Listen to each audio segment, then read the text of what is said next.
Hello，大家好啊！咁又翻到嚟 Daily Chat 嘅呢個頻道啦。咁今日係呢個5月24號凌晨嘅12點10分啦，呢度寫住啦。咁我今日咧都會係講翻呢一個港股啊，講翻呢一個可能會講下恒指嘅即係恒生科指啊，跟住會講美股啊，跟住講黃金同埋講 Bitcoin 嘅。咁大家咧都可以留意翻下面啲 timestamps 去睇翻自己想睇嘅嘢啦。咁第一次嚟我頻道嘅朋友啦，咁我都自我介紹翻自己少少先啦。咁我係投資咗港股、美股、加密貨幣咧，呢個市場大概都有6年嘅人啦。咁我都會想喺度分享翻一啲用技術指標啊，用一啲圖表分析咧，去做一啲買賣啊、投資啊嘅少少嘅一啲嘅即係我自己嘅見解啦，未必係一定啱冇話錯嘅。咁大家都可以喺度一齊分享下自己嘅意見嘅，喺留言度。好，咁事不宜遲啦，咁我哋就睇翻呢個恒生指數嘅呢個係期指啦。咁所以你會見到呢個美股時間而家都喺度會 trade 緊嘅。咁藍色呢一個間距咧，就係我哋今日朝頭早較早時間嘅一個一個圖啦。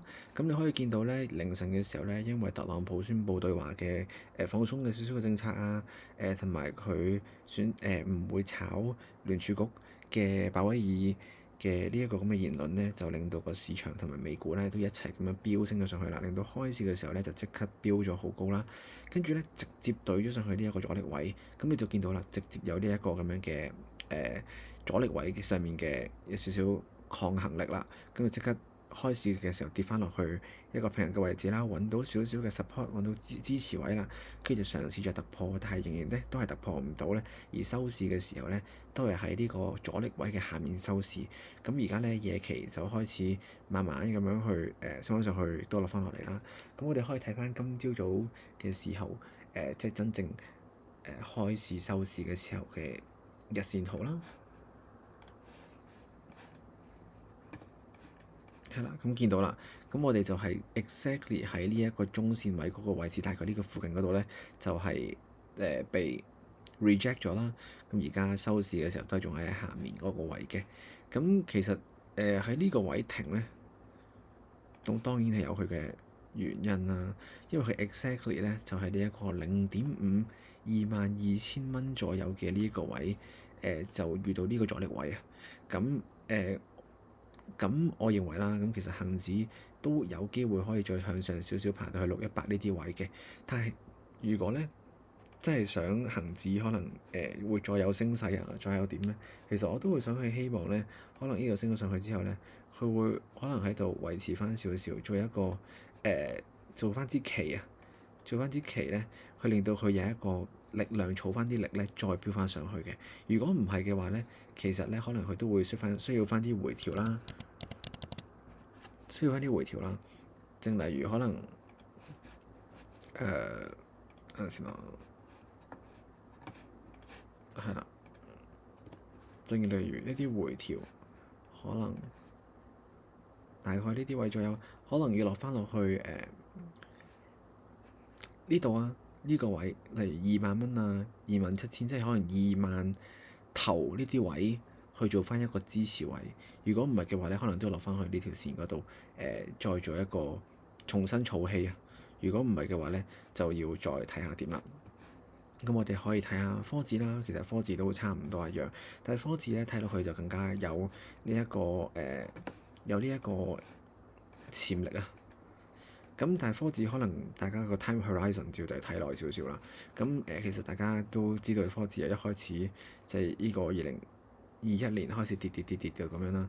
咁其實咧佢而家突破咗呢一個阻力位咧，係揾到支持位啦，confirm 咗佢係一個即係一個支持啦。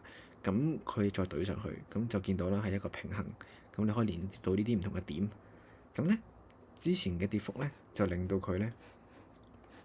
咁當然頭先用周線圖啦，用翻周線圖，呢度就揾到支持位，收市咧都係做翻一個唔錯嘅陽燭啦，一個好大條尾嘅陽燭啦，咁 which 係一個好事啦。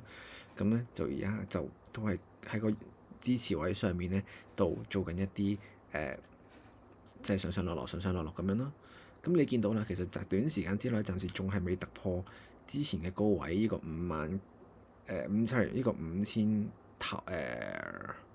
呢個5077蚊嘅。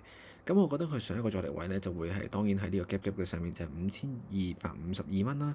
咁呢個位啦，咁如果佢有機會咧都可以上翻上去嘅。但係我覺得即係短期之內啦，個目標就係去到大概5200至5400左右啦。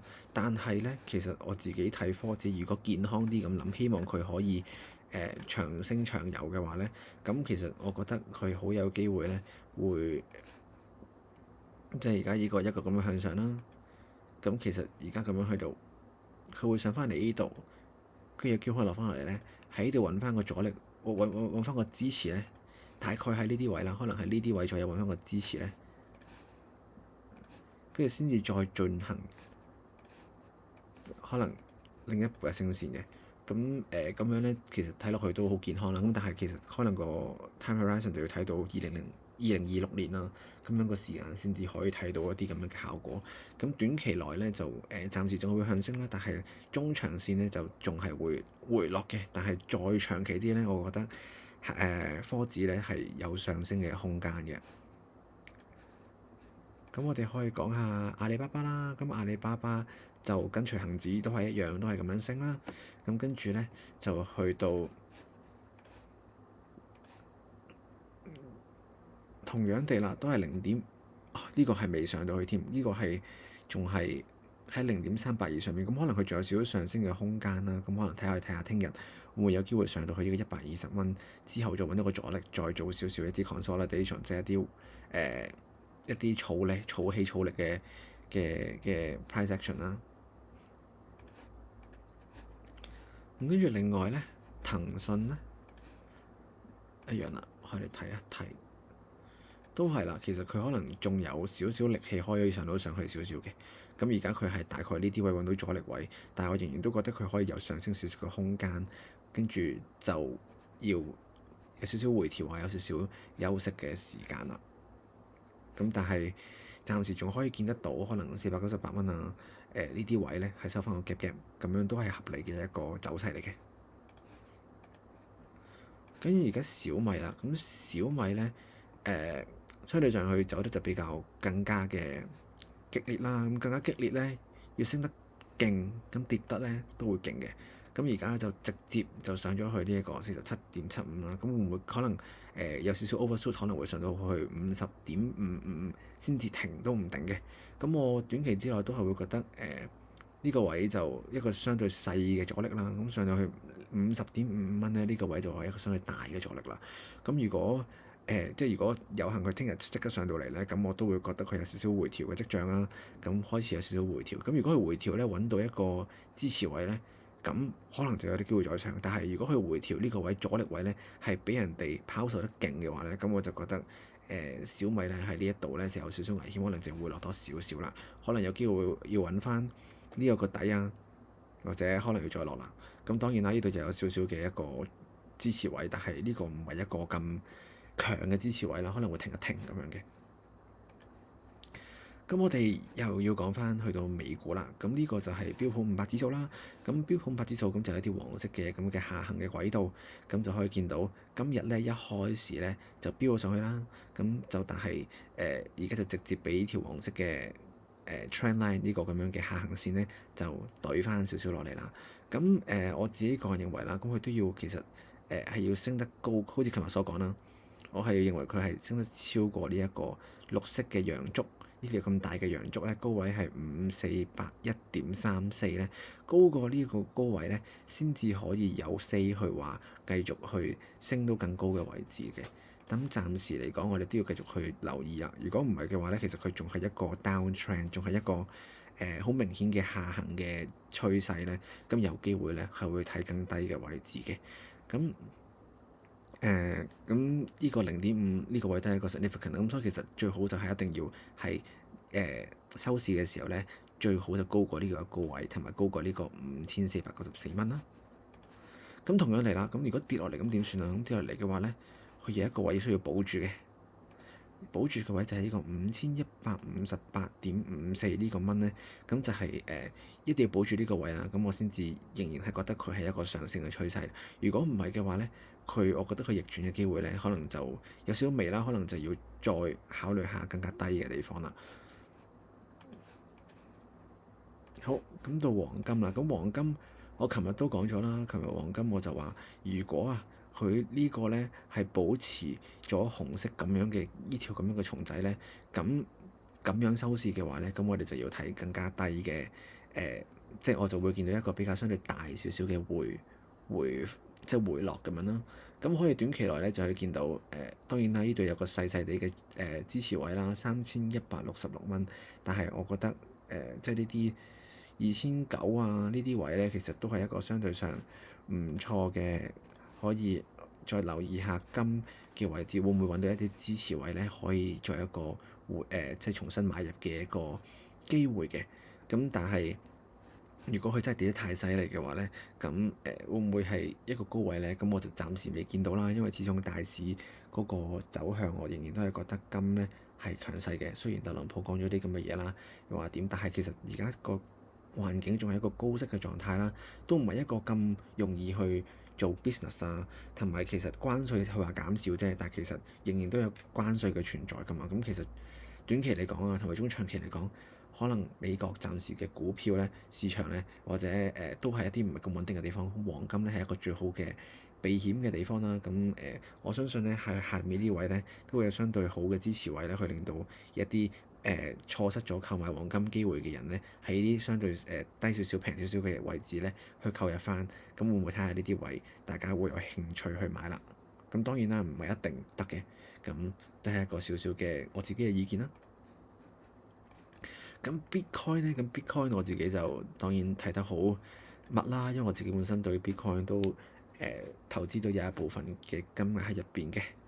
咁之前就講到啦，咁佢突破咗呢一個下行嘅軌道啦，形成咗一個旗仔。咁旗仔如果爆發，即係如果衝破咗之後咧，咁佢就會形成一個相對嘅結果啦。即係簡單啲嚟講，揾呢個長度去度翻由呢度開始去升到幾多，咁就係佢嘅一個短期嘅目標啦。咁可以短期目標咧係見到9600左右嘅，咁佢而家就仲爭少少啦，但係已經見到少少停滯啦。咁因為呢啲位咧其實都係一個好大嘅一啲阻力啦，見到好多嘅即係一啲竹喺度阻住好多人做買賣啦。咁同樣地咧，講少少先，係啦。咁係呢度啊，冇錯，啱啱嗰個睇錯咗，係啦。咁呢度咧其實都係即係我之前都有留意過呢一個區間嘅最多人交易嘅位置咧，都係呢個位嘅，仍然再加上咧，佢呢個618咧都係會係96000呢個位啦。咁所以咧 Bitcoin 咧無疑地啊喺96000呢個位咧會遇到一啲相對大嘅阻力位嘅，咁可能會喺呢度咧就會即係睇下佢會唔會被 reject 啊，被抗拒得好犀利啦！如果唔係嘅話咧，可能喺呢度做少少 consolidation 啊，做少少一啲緩衝咧，係有機會有助佢咧繼續爆發嘅。咁呢個就有待佢掂到之後，或者佢繼續之後點樣去喐咧，做一個咁樣嘅細細嘅觀察，先知道佢之後會發生啲咩事咁樣咯。好啦，咁今日咧我講嘅大概就係咁多啦。咁如果大家中意我呢一類型嘅分析嘅話咧，咁請大家俾個讚啦，同埋俾個 subscribe 我啦。咁我會繼續努力去做一啲更加多嘅技術分析嘅片啦，去俾大家去睇嘅。咁因為始終暫時個市都係唔穩定啦，咁我都想分享翻一啲我自己可能一投資咗一個市場一段時間嘅一啲見解啊、心路歷程啊，或者心理上又好啊。即係我覺得投資或者做買賣啊啲嘢，即係我覺得技術一半啦，心理都有佔一半嘅。咁所以我都可以分享一啲我自己可能面對市場不穩定嘅時候啲心理嘅點去處理啊。咁呢啲都係一啲好唔錯嘅，我覺得人生嘅經歷咯。咁所以希望大家都可以揾到錢、賺到錢，同埋保住唔好唔見錢啦。好啦，咁今日就係咁多啦，拜拜。